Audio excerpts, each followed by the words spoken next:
now listening to Protecting Your Nest with board-certified family medicine and obesity medicine specialist Dr. Tony Hampton. For more, visit drtonyhampton.com. Welcome to the Protecting Your Nest podcast. If I could blink my eyes and change something in an instant, it would be changing the focus of all the clinicians in the world to a focus on helping the patients they serve achieve metabolic health. And although this is not our current state, we have some reason to be optimistic. Our optimism comes from a realization that even though the current generation of docs did not receive the training to understand and treat medical conditions associated with poor metabolic health, some of the docs in the next generation are getting that exact training. Today, I wanted to introduce you to a doctor who understands why the absence of metabolic syndrome is what good health looks like and what she hopes the future of clinical practice will look like for all of us in the future. Today's guest is Dr. Funmmy. Dr. Funmmy is a PGY3 Internal Medicine Resident at Newark, Beth Israel Medical Center in New Jersey, specializing in the field of integrative medicine. Her work involves metabolic support for heart failure, LVAD, ECMO, heart transplant, lung transplant, wound care programs, and bariatric surgery. Her primary areas of interest include metabolic strategies to restoring health, obesity management, metabolic mapping, and chronic disease management. She also focuses on engaging cultural practices and awareness in healthcare, the link between education, equity, and health outcomes, pathways to eliminating food deserts in the underrepresented groups, and of course, health disparities. Her personal hobbies include international travel and gastronomy. And with that, Doc, I welcome you to the Protecting Your Nest podcast. Thank you so much. I'm so happy to be here with you. And I'm happy to have you on the podcast. We met at the Symposium for Metabolic Health, and I saw you and some cowgirl. You were cowgirls, and you had so much energy with Amelia, your friend. And I really knew that the generation of new docs was going to be in good hands because they have you leading them towards this idea of metabolic health. So I'm really excited about that because a lot of doctors are still not getting the training. So today we're going to talk a little bit about that and what we need to do. But before we get started, let's get to know you a little better. And in your intro, I talked about travel, right? So let's talk a little bit about, this is kind of a fun question. Favorite place that you've traveled to and the place you want to travel to. So my favorite place I want to travel to. So the place that I recently came back from vacation, I went to Iceland and Denmark, and then I went to Norway. And I must say, Norway blew my mind. It was so subtle, but so good. I met such wonderful people. It was excellent. My next vacation is coming around just around March next year. I will be in India for Holi and just throwing up that colored dust and just enjoying that gastronomy that I so much like to talk about. And I'm just really excited for my future work as a hospitalist next year. When I graduate, I'll be traveling twice a month at least, all international. I want to see the entire world and they want to see me. I love that. And ironically, when I made my video about the blue zones, one of the comments I made was that they should have included, Hong Kong because they live the longest there and they eat a ton of meat. But they also should have included Iceland because they eat a ton of seafood. But so they should be blue zones, but they didn't include those. So it's really important that people understand you don't have to be plant-based to be healthy. You can be plant-based, but that's not the only way. And we would argue the animal-based model is better. But you mentioned this term, I mentioned this term, gastronomy. Now, literally, I'll be honest. Hey, full disclosure, I had to look it up because I was like, what the heck is that? So tell my audience what that is and why you love it so much. Gastronomy is bougie for a foodie. That's all that means. It means that I enjoy the food that I eat. It means that that is my primary thing that I love to do. I'm a big keto person. I've been keto on and off for like 7 years now. Like I've been on it for like 3 years now, my entire time of my residency. And when you're keto, you're cutting out a very large portion of your meals. Like, you're not eating any carbs at all. I only eat 20 grams of carbs in a day. And so this is a very, very tiny amount for even like within our community. And so what it is that if you're going to cut out a large portion of your diet that has primarily been like the source of energy for most of the population, you want to make sure that every single thing that goes into your mouth is tasty, and it has to be savory and good, and you have to eat enough so that you don't feel cravings. You want to make sure that everything is like as good from the time that it comes in to the time that it goes out. That's what I'm talking about. By the way, for those who are checking this out on the podcast app, you should check out YouTube because these glasses that she has are off the chain. And Prince, it reminds me of Prince because he has those off the chain glasses before he left us. And so I just want to do a shout out to your glasses, and you keep doing what you do. Now let me say this. You sound very smart because I said a couple other terms I want my audience to understand. LVAD and ECMO. The Mhm. average person has no clue what that is. So before we get into some nutrition stuff, talk to me about what the heck is that so people will know.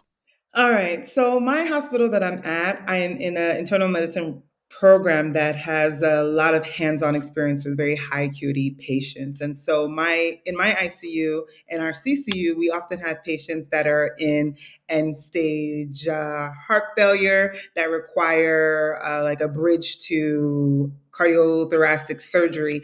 And so what we'll do is that we'll put in something called an LVAD, which is the left ventricle assisted device. And what it does is that it helps you pump blood out of your heart into the rest of your body.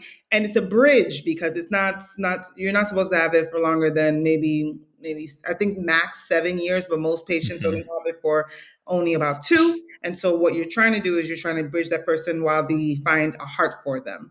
In addition, ECMO is an extracorporeal membrane operation. And I think what you're doing is that there's two types. So either what they're trying to do essentially is you're trying to take the blood that comes from your venous side of your body and you're trying to put it back into the arterial side of your body. And so there's VV ECMO, there's VA ECMO, but the essential thing for ECMO is that what you're trying to do is you're trying to give your heart or your heart and your lungs a break. So let's say, for example, a person who's had COVID, who is now in who's now in ARDS, which is respiratory distress. Your lungs need time to heal. And so if you're constantly breathing, your heart constantly pumping, it does not have the time to rest appropriately. And Mhm. so ECMO, what it does is that it gives your major organs a time to heal to see if you can come back from that insult. So not a lot of hospitals in New Jersey does it. I have been blessed to be in a residency that does. And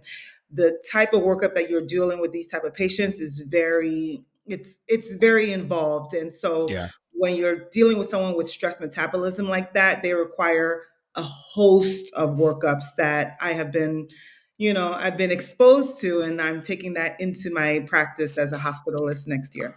Awesome. And thank God people in the universe, God or the universe made smart people because, and one thing about smart people, they like acronyms like a nest and a rope. And all this talk about, ECMO and LVAD, and I mean, it's just one acronym after another, but that's how people get smart because they abbreviate it. So I really appreciate you just giving some context. I just assume my audience needs to have clarity Mhm, and because so many people, even in the medical field, do not deal with this. And so it's nice to know that we have those resources for people who need it. mhm. Another resource we need, which is why we're having this conversation, is metabolic health and understanding it. So I know you and your friend Amelia were very excited about metabolic health, Yes, we are. but I'm not sure if everybody in the world of training and our doctors is aware of metabolic health. So what does that landscape look like and how did you learn of it? Because I don't think it's still standard yet. No, it's not very standard. So what it is that when I was training in I believe it was my intern year, I ran into a professional, Dr. Michael Rothkopf, who was my mentor, who was the metabolic specialist for these units, the LVAD units, the cardiothoracic units, the double lung transplant units. And when you have patients in that type of stress metabolism, they require certain nutrition. They need to be worked up for their whatever deficiencies that can be caused by that stress metabolism. And so he did a PowerPoint for one of our morning reports. And I absolutely loved everything he was talking about. And he was talking about the root cause analysis of figuring out what these patients came in with, whether it was an iron deficiency or a thiamine deficiency that can completely botch an entire Mhm. operation after you've exhausted all your efforts. You've done everything that you can possibly do, and you don't know what's going on with this patient. Sometimes going back to the beginning to figuring out what happened is the way forward. And after that presentation, I ran straight up to him. I said, I need to learn everything that you have to teach me. I need to know it all. And I talked to him today. I talked to him today because I'm going to be working with him over this weekend with the new cardiac cachexia case. But I just loved the field, and the more I got into it, the more I discovered that there were so many other professionals, just like yourself, Tony, that I met at the conferences. That is a big, huge world, and that like you said, not a lot of my colleagues were versed in it because this was the first time I had been exposed to it, short of like biochemistry in medical school. So like I was like, this is an entire field, and this is now my baby. This is now my hunting ground. This is now my niche. So I took it and I never dropped it. And I think I know the Society of Metabolic Health Practitioners are really eager to create a specialty. So I'm hoping that that comes to reality. They've already created a journal. So Yeah. we're doing things to legitimize this field.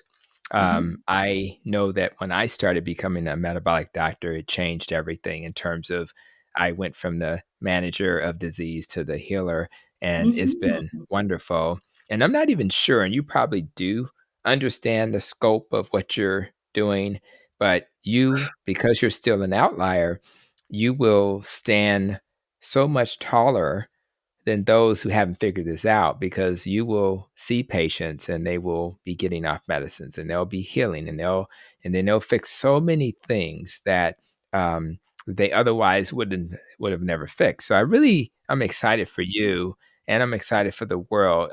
You just have no idea. So I'm just as excited as you were when you met this great clinician, and I'm just happy that you met him. So let's talk about you. Um, most people who enter this space enter it with a problem to solve. They enter it because they're trying to maybe solve a problem of a patient or a family member. So, what is it about your journey that led you to this idea of metabolic health? And what is your diet looking like these days? Sure, absolutely. So for me, like I said, I had been keto on and off for about 7 years. It initially started way before medical school. I was in California. I had just you know, finished college. I was traveling the world, and landed in California. And I happened to be I wasn't just feeling fine. I was a young person, but I was chronically tired. I was overweight. I was not sleeping well. I looked older than I appeared. I just wasn't happy. And I was like, this is not how a young person with no children that I shouldn't struggle to have energy. I shouldn't struggle to lose weight. I shouldn't struggle to sleep. As in, it just seemed like I was having way too many problems for someone who didn't have any type of diagnosis.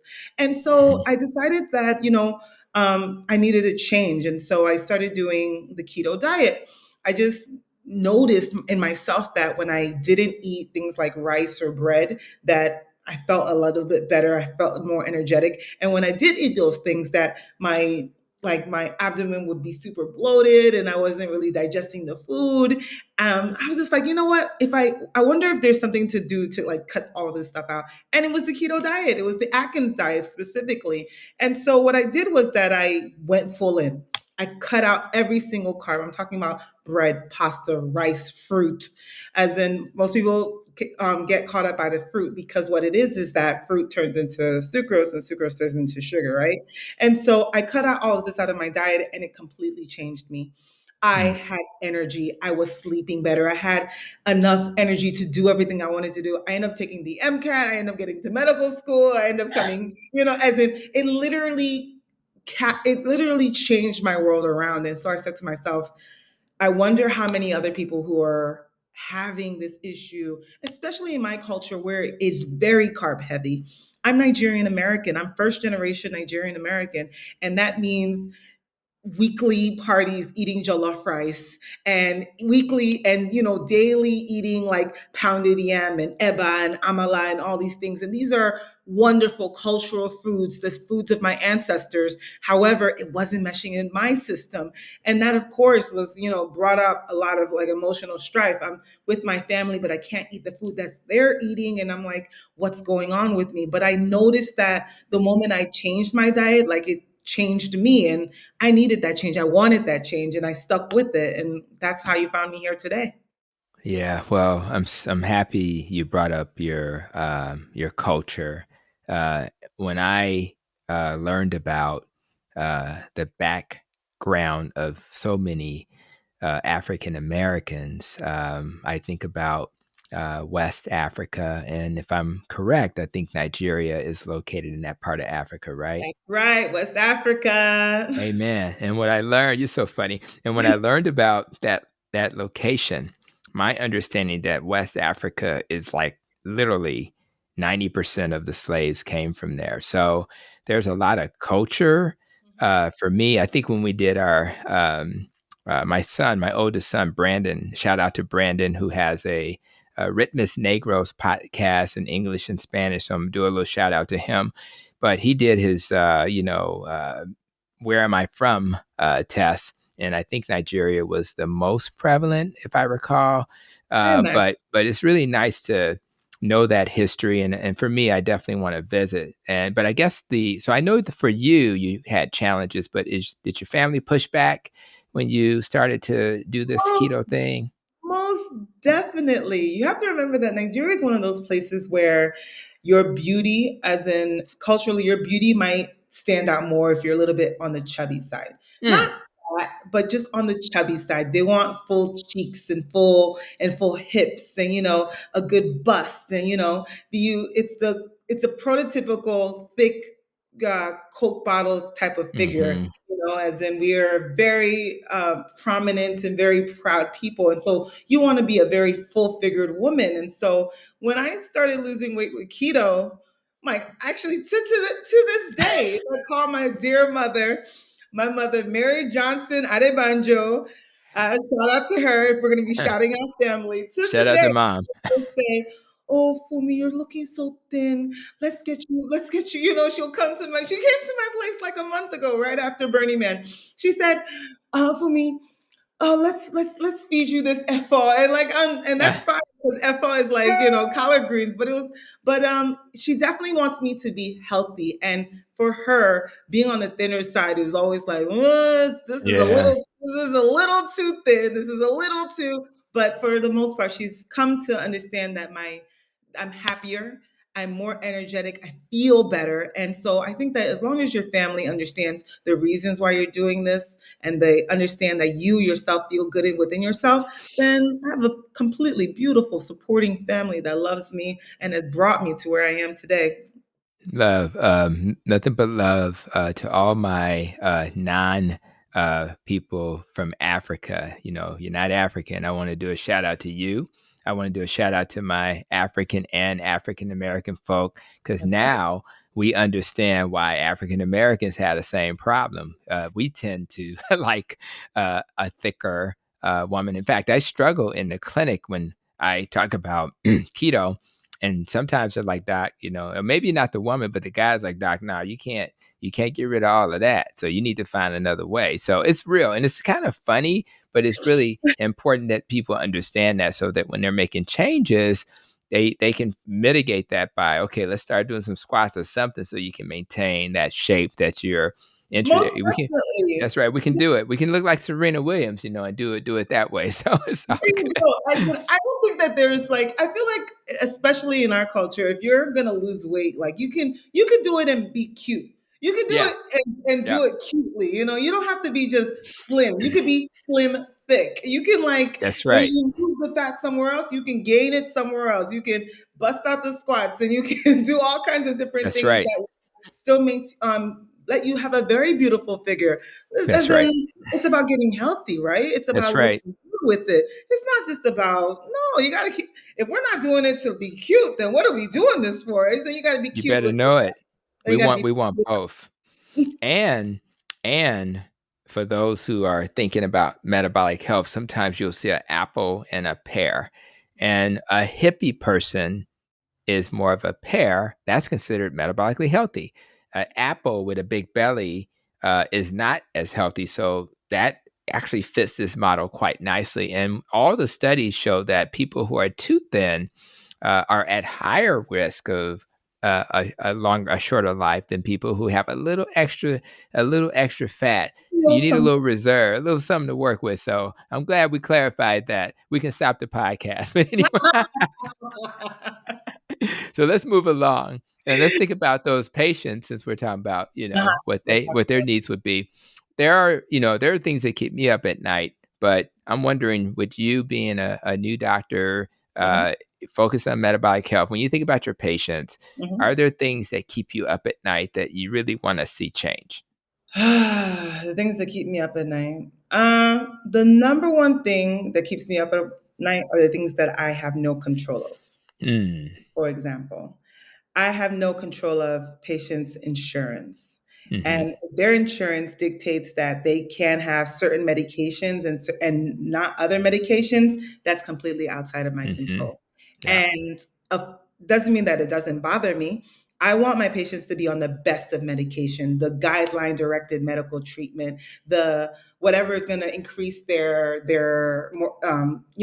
time alive, that's going to decrease their mortality, that's going to increase their mortality, that's going to have the least amount of side effects. But if I can't control that, I can say, okay, the things that I can't control, I can't control, but the things that I can. What's that Mm. famous saying? God grants us the acceptance to what's that? I'll think about it. You're funny. But we all know it's like grant me the acceptance, to accept the things that I cannot change and the courage to change the things that I can, right? Yeah, there you go. What I try to do is that I try to galvanize my patients to say, look, what you can do, you can't change your genetics, but what you can do is change the things that you can change: your diet, your exercise, your compliance to medications, you following up with your specialty, making sure that you do the things, you walk the walk. Otherwise, I can't do it for you. I can take you right here and I'm going to pass the baton over to you and you got to take it the rest of the way. That's Nice. what I got. Well, let me say this, just to make sure we get the quote right. Serenity, prayer for serenity. God grant Mhm. me the serenity to accept the Mhm. things I cannot change, the courage to change the things I can, and the wisdom to know the difference. But what I love is that when we learn messages from any source, including the Bible, it's Mhm. the message, it's the theme. So you don't have to get it perfectly right. Do you understand the concept? And that's why I don't stress about a lot of stuff, because I don't focus on what I can't change. And Mhm. anybody checking out this episode, it's okay to focus on stuff you can change. But if you spend a lot of time on the things you can't, that's not going to go very well. So let's talk. Let's so speaking of changing things, we have colleagues. We mentioned earlier that you're in a residency program. You're Mhm. the metabolic person. Your I'm the colleagues are, yeah, you're the metabolic doc, right? So what have your colleagues fully recognized, although they're not focused like you are, the benefits of metabolic health? Do you think they get it now? Oh, they get it now. Okay, And good. the reason they get it now is because they use it themselves for themselves. So what Right. so what it is that sometimes when everyone has their specialties. My different colleagues are applying right now for their fellowship matches in end of November. My thing is metabolic, and so I'm board eligible to do metabolic medicine because I've been training with a metabolic practitioner for the last 2 years. And so what it is that sometimes my colleagues are not just consult me about the patients that they have that they're admitting or inside the outpatient setting, but they're consulting me about themselves. I have a colleague Mm. that has been having migraines, has not been sleeping well. I suggested some magnesium for her. And she's the first one to tell you that, oh, I talked to Funmmy and she said that told me to try this and I've never felt better. Or I have a colleague that, that's having like hair loss. And I was like, well, why don't you try, minoxidil and like the finasteride? As in, we have certain things in our grasp be able to use. And so sometimes when it comes to doctors, we are the last persons to diagnose ourselves. We are the last person to diagnose ourselves. So sometimes it's lovely to have a helping hand of a colleague and say, "Hey, have you tried, burdock root to like Mhm. detoxify your gut? Has it? Have you tried, iron supplements are a little bit harsh. Have you tried blackstrap molasses? That might be a little bit better for you if you can't, stomach the constipation." It helps, and now it's become very natural for me to just go into this. As in, the moment I found metabolic health, it became the only thing I could see myself doing, honestly.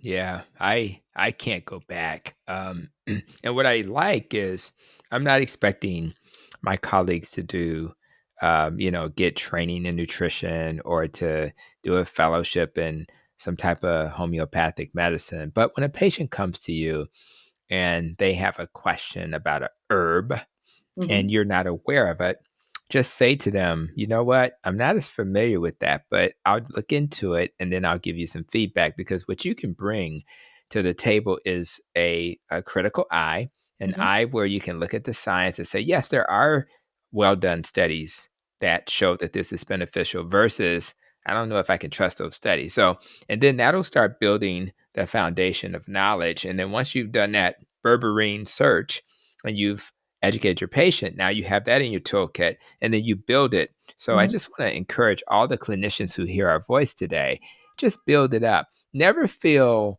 that what the worst thing a clinician can do is act like they know everything. You I don't don't. do that. I don't do that as a No one. husband, father, leader, doctor, any of that. I don't need to know everything. I need to know how to find the answer, but I don't need That's to know the part. everything. So that's really a tip I think that we all should embrace. Now, let's talk about the metabolic health through the lens of the NEST acronym. Oh, yes, let's go. And we've talked about keto, so that's what you eat. But let's Hmm. talk about when you eat. So I'm curious, are Hmm. you integrating intermittent fasting into your healing practice? I do. So I don't do a lot of intermittent fasting because sometimes with keto, because you're not eating a lot of carbs, Hmm. you have to eat a little bit more than the average person. So my meals Hmm. tend to be on the larger side, a lot of grains, a lot of meat, cheese, and like lots of like water, coffee, that type of thing. And so I'm always on the go. But when I do incorporate intermittent fasting, sometimes I'll have a day where I come to the hospital and I don't eat anything from the time that Hmm. I wake up, which is around 6 o'clock, to the time that I eat something at 4 o'clock. So if I went to bed at 10 o'clock the previous night, that means that I've now been fasting something like akin to 16 hours, right? Hmm. And so I do a 16/8 that day. So that's a different type of intermittent fasting. Some people do a 24, and then some people do like a 5 days of eating and then 2 days of fasting or water fasting on the weekend.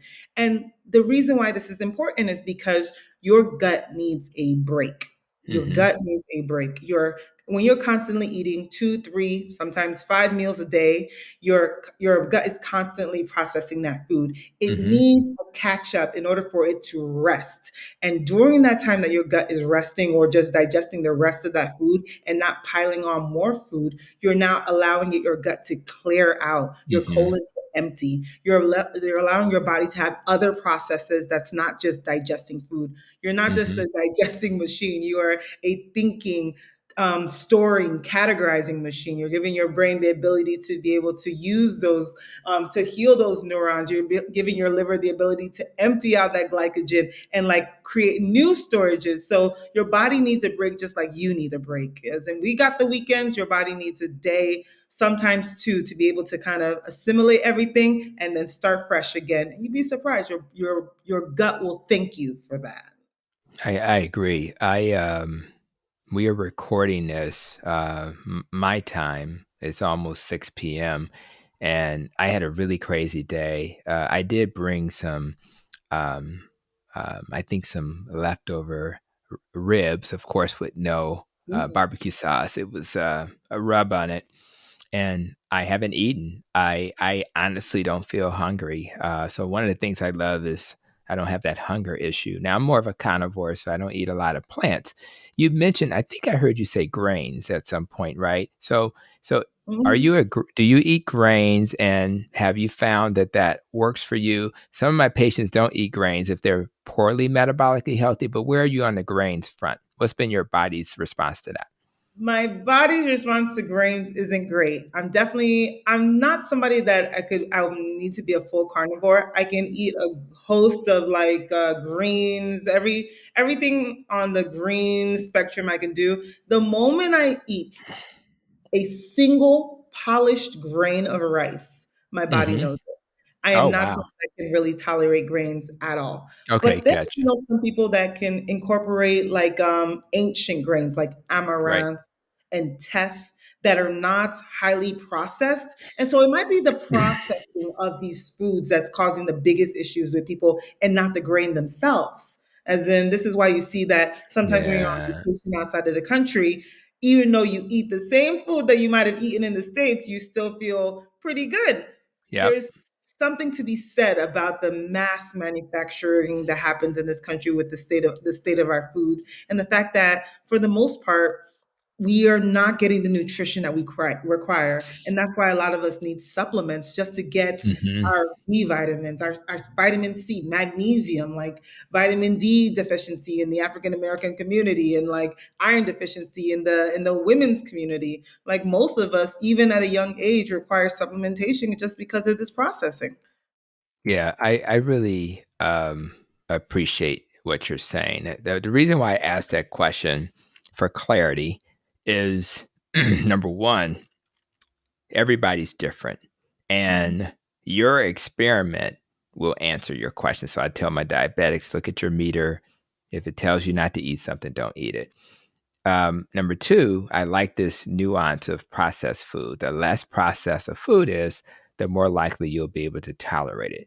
Because I have an irritable bowel issue, I don't tolerate any grains for the most part. I mean, I Mhm. can eat rice, don't get me wrong, but my body will let me know. Yeah, I Daniel. also like that you talked about enriched, and I just think food that's, and this is what I learned in my training, food that's enriched, add micronutrients back to food, Sure. because you lost the nutrients when you process it, right?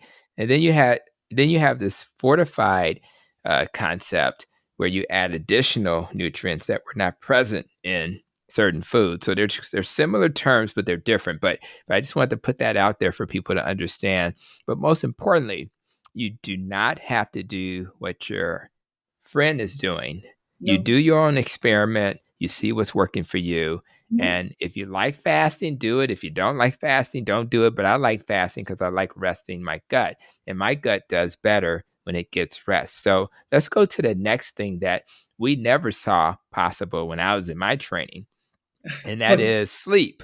So now I know they've changed the rules so yeah, that residents have to have a certain amount of time off, but I know you're still working like crazy. So talk to me about what does it look like to be a resident in 2023 in terms of sleep, and how are you managing being so busy and taking, and that's why I appreciate you taking time to do this podcast, because I know you're busy as crazy. You're just crazy busy.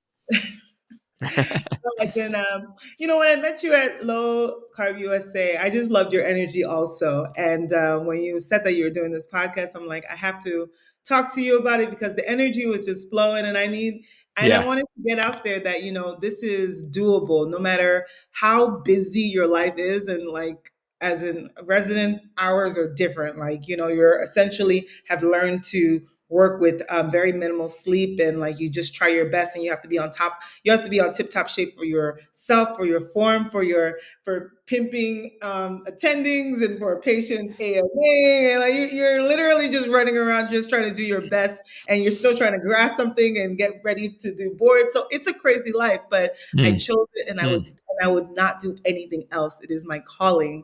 And so what I do is that for my sleep, I have I have a very set schedule. For example, I have mm-hmm. something called sleep hygiene.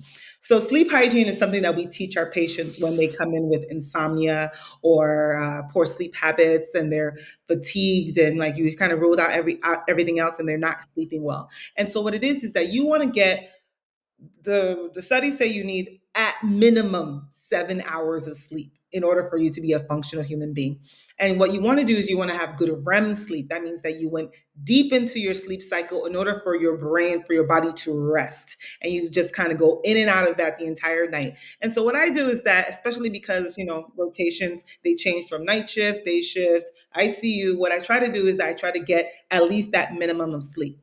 And I Mm-hmm. do something called sleep hygiene. So sleep hygiene means that you have to mentally prepare yourself that you're going to sleep. So when I'm going to go to sleep, I go take a shower. I take a hot shower. I put on my silk pajamas. Well, satin.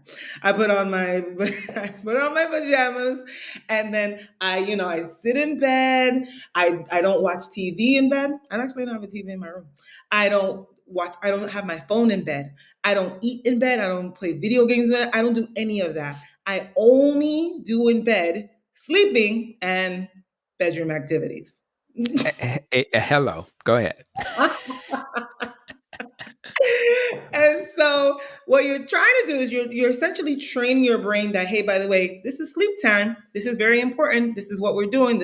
We're not doing anything else here. And so when you do it like that, your body will be like, okay, yeah, we're going to shut down. We're shutting things down. We're about to get into that. And then you go straight into REM sleep. And that's how I've been doing it. Mm. If sometimes it doesn't work, or, I got a lot going on in my brain, whatever the case may be, I will take some melatonin to supplement my sleep. Their melatonin gummies is like 1 gram of carb. I'll sacrifice it for the day of my 20 allotted grams.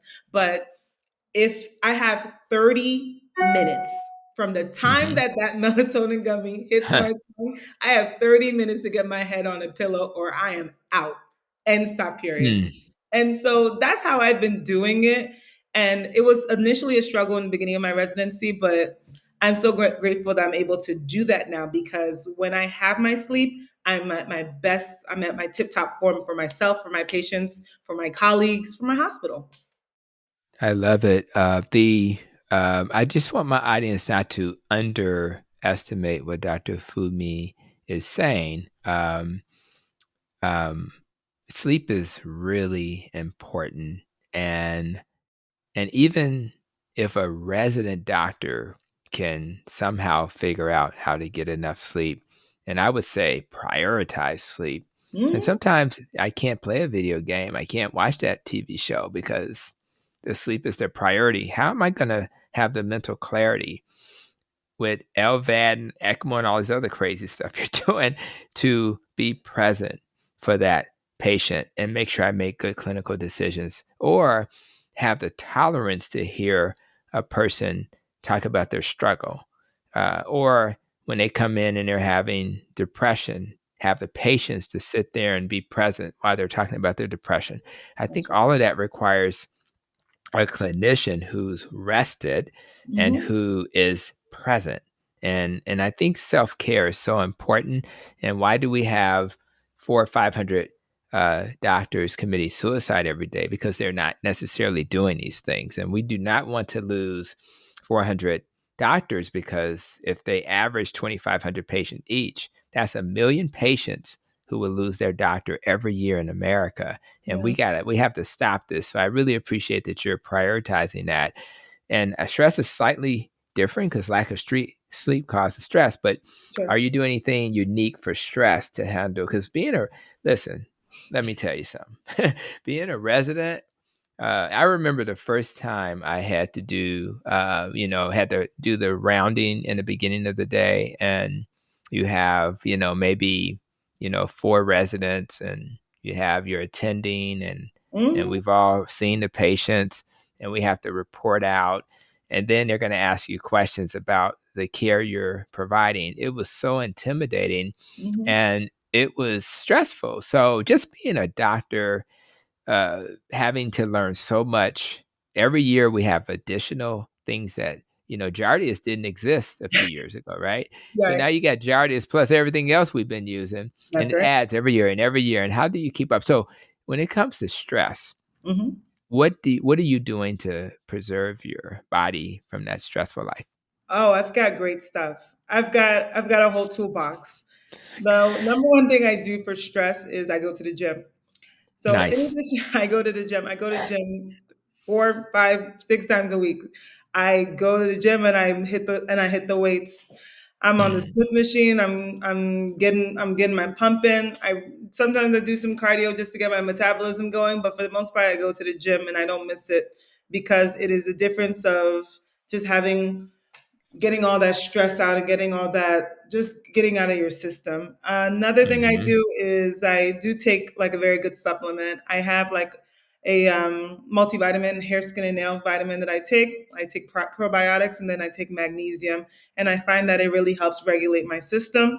It just brings down my stress altogether. Just knowing that I have all the supplements I need to like really do well. And then I said two, but the third thing is, and this is the mhm, most important thing, I have a clear and hard separation of work and life. I have like a very work and life. Like my work life balance is excellent. So mm, from the moment I step foot out of that hospital, you cannot mm, ask me about anything about a patient. You mm. cannot reach me at the hospital. You cannot. I don't know. I don't know, and that's it. I sign out to the night team, or I sign out to the attending, or I sign out to the nurse, whatever the case may be, and then I go home and I leave it at the hospital. I don't Nice. even have like remote access at the hospital for like my EMR. Whoa. Going from Cerner to Epic, I don't have remote access. I don't want to have it. The Mm. only thing I do in my house is I cook here, I sleep here, I shower here. It's nice, it's warm, it's accommodating. I just have myself a nice time. I go out to the city. I have a lovely like friend group. I go on some dates and I bring it back home. I do not work at home at all. Beautiful. And you have defined what is best for you. Boundaries that most doctors, advanced practice clinicians have not defined. And that's why the burnout rate is so high. And if you're very efficient at work, I think you'll be able to continue this model Mhm, outside of your training. Because if you can do it in your training, I think you can do it outside your training. You did trigger me. And while you were talking, I looked up Dr. Lisa Newman, who is a doctor who's a family doctor like myself. It mhm, looks like she's at Northwestern. I didn't know that until I looked her up, and she was very smart. And every time we would end a call shift, I would say, "What you gonna go do?" And she said, "I got to go run." She was a runner, and I mhm. was like, "We just spent 36 hours working. What are you doing?" But she said it filled her up. So shout out to Dr. Lisa Newman at Northwestern, a great institution, and Mhm, just modeling for us that if you are going to have a machine that works well, that human body, mhm. you gotta move it and use it. And so I Yeah. really appreciate that. Mhm, One of the things that I'm very passionate about is health equity. So when you sent me your bio and I learned that you were passionate about equity and health outcomes, mhm. I was excited because I think that's so important. Um, you so talk a little bit about your passion for equity and inclusion, health equity, and what that means for you. So, what that means for me is working in an environment that is the same for all of my patients. Hmm. So, one thing about me that has been come to know in my residency is that I was born at the Beth. I was born at the hospital that I am working as Nice. in a resident as.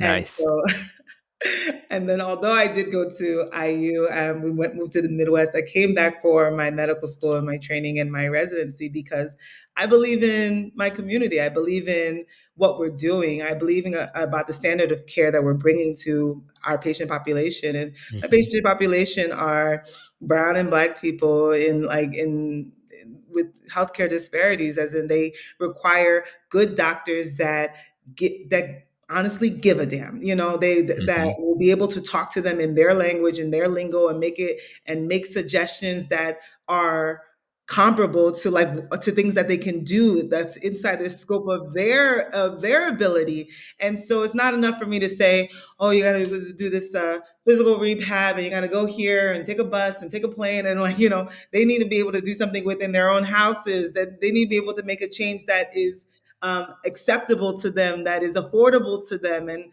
they need a doctor that understands that. And so I give it to my patients in the best way I know how, and I give it to them in a language that they can understand. And then I also try my best in all ways to be able to give them the same resources that any other doctor anywhere in the country should be able to give them. And so Yep. that means that working with their insurance, if my hospital pharmacy has a program that can give them a very expensive drug like Jardiance or Entresto or Zetia, I want them to apply for this program. And you'd be surprised, more often than not, they might be able to accommodate them.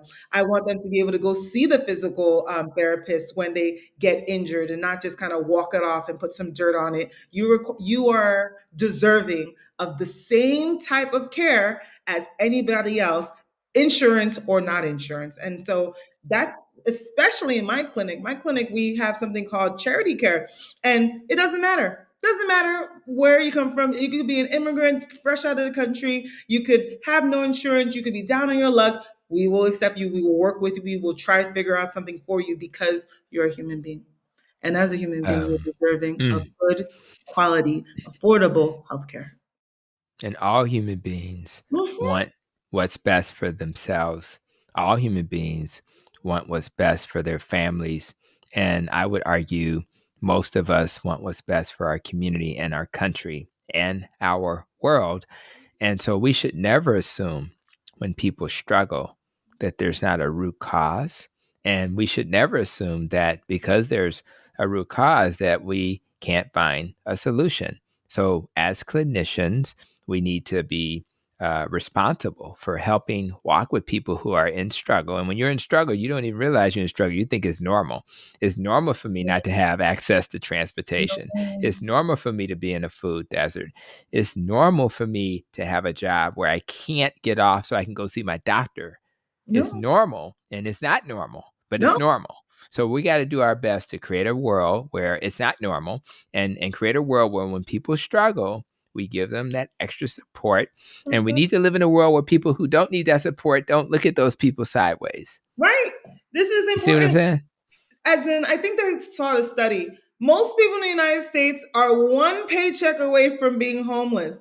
You only need to be fired the one time and not be able to get another job, and for you to be out on your, as in, most people will require help at some point in their life, and you just don't know when that time is. You just I, don't know. I have been helped greatly, greatly in my life, and this is why I lend that help forward. If you pull me, I will push you, and we're going up this mountain together. Like And they this is how we That do it. is true. And the person driving that leased Lexus, they one paycheck away too. It's like, don't get it twisted. When you see people living the American dream the wrong way, they may be struggling too. So let's be honest about these things and face Mhm, it head on. So now let's talk about your your purpose, your vision. I know you're all about metabolic health like I am. mhm, So you're spreading the message of metabolic health today on this podcast. mhm. How else do you see yourself spreading this message moving forward? Right. So I love the fact that I'm a guest here at this podcast because when me and you met, and I introduced you to my business partner, Amelia, who is a personal trainer out in Washington. So we have also come together. We're creating a podcast called The Magic of Metabolic Health. And what we're doing Yes. is that we're bringing metabolic health in the most basic way possible. We're trying to get it to people to understand that metabolic health doesn't have to be LVAD and ECMOs and like super like wordy like Mm-hmm. medical terms or anything like that. It could be as simple as, why is it important for you to drink Mm-hmm.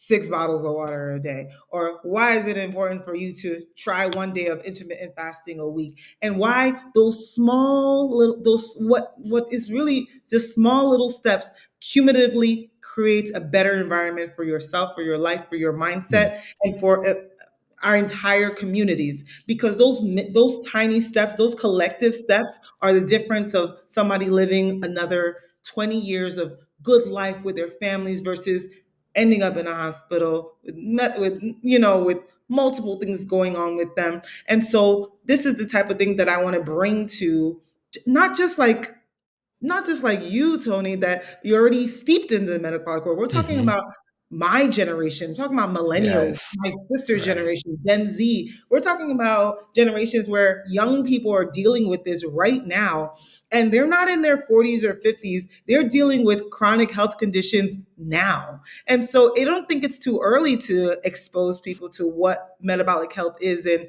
how to optimize your health, how to get the best out of it, how to get that juice from it, like to make like every day a good day, to make your life great in every aspect. And I just want that for the world. I want the betterment of humanity in general. And so I Mm. definitely am very passionate about it, and I'm excited for the future of this.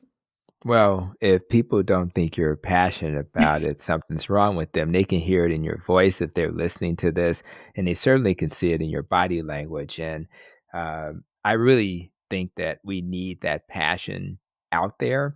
And the magic of Metabolic Health podcast is going to blow up. And what I love about that title, we're socializing the term metabolic health. Mhm. Number two, we are saying magic. And it's so impressive that when you do things like keto or ketovore, carnivore, etc., or low carb in general, it is magical because metabolic diseases are 70-80% of all diseases that afflict the population. So we are not exaggerating when we say it's magical. And when you spoke earlier about, that energy, that Mhm. sleep, all that stuff that's really driving this energy. If anybody wants to have a better life, which is not like to have the energy of the doctor in front of you, a doctor who's probably been working all day and still blowing up this podcast with all of this energy. So I applaud you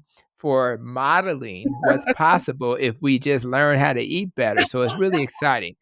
So, but we have to keep you healthy. We have to make sure you're here for years to come. That's And when that future gets closer and closer, it's gonna be because you did some things you should have done. So let's think about the nest and the rope. When you Mhm. think about your next 12 months, what are you focusing on so that you can remain metabolically healthy? Oh, this is excellent. Thank you. Thank you for that question. So, what it is that as you if you're an exercising person, you know that when you start exercising, you get to a place where you get to like a plateau. And so you Mhm, have to change things up in order for you to get to that next level of like fitness, depending on where you're trying to go. Like you're cutting or you're bulking, whatever the case may be. In my situation, I've been keto for now something like 3.5 years, like almost three and a half years now. So because mhm, I started right before residency, so like around 3.5 years. And what it is that sometimes my body can be like, okay, so what are we doing? Well, I guess I can just start slowly, incrementally gaining weight, or I guess I mhm. can I guess I can sleep a little bit longer because I need longer. So you have to constantly jolt your body that, hey, by the way, we're still doing this. We're still we're still kicking and taking names, right? We're still doing everything that we need to do. So what I like to do is that I will now change up my entire exercise regime. I will get into yoga, hot yoga, Bikram yoga, Mhm. whatever you want to do. I will change up my diet. I will, toss the salads. I will do something else completely different. I'll bring in some plant-based stuff. I will bring in some teas, or like I will just keep mixing it up. Your body should not anticipate you. your unstoppable force. You have to keep it moving, keep it different. And this is why I go back to gastronomy, right? So I'm traveling internationally and I'm learning about vegetables and like meats and all kinds of things that I've never heard of. And my palate is blowing up and I'm having the time of my life.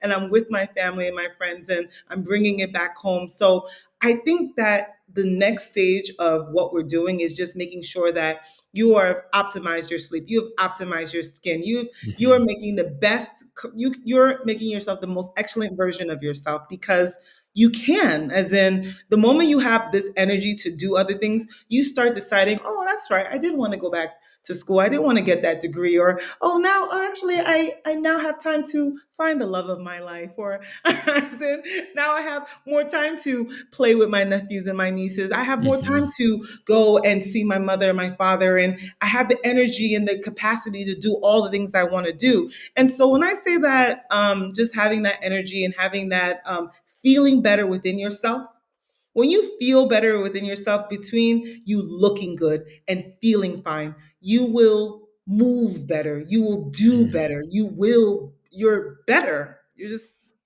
better. You're just better, like And you're just better, like. And so I want people to feel the best version of themselves. I yeah. don't I think I think people deserve it, and I just want a clear pathway. If you don't know how, let me show you. Amen. And that's why we need you in the world. And I love the fact that you kept it simple. The basic principles of this Protecting Your Nest podcast and the podcast you guys will create together is very simple. This is not rocket science. We're not asking you to take a special lotion or potion to heal. Mhm. We got to sleep, exercise, stress, diet, all of those basic principles, healthy relationships, all of that. So I just love that and I appreciate that.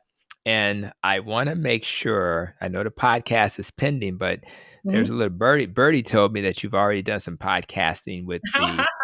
I have. So share how people can find you and maybe share that podcast you've already done. Okay. So the podcast, so like I said, I have my mentor, Dr. Michael Rothkopf.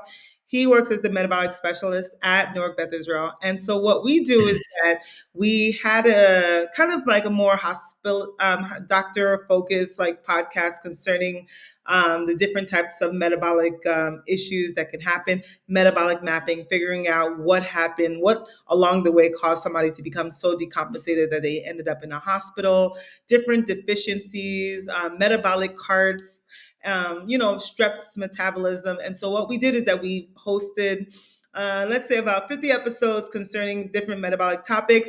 It's on Instagram. It's called That Metabolic Guy. And we're Yes. co-hosts. We talk about different topics. And then my name on Instagram is at Doki Fumi. So that's DOKIFUME, or Doki Fumi at Instagram. So it's nice to meet you guys. I love this. I want to bring more to this. And I thank you for having me, Tony. This was excellent. Yeah. I look forward to the next topics that you have. This is going to be great. And to the next time I see you at the next conference, maybe. That's right. We're going. Don't worry. I'll be there. I'm always happy to share messages of healing, but more importantly, it's a community, and I am filled when I get a chance to be around like-minded individuals, and we can, challenge each other, learn from each other. So it's all good. So I appreciate you, and I really think my audience has gained a lot from having you as a guest on the podcast. So thank you so much. Thank you, having me.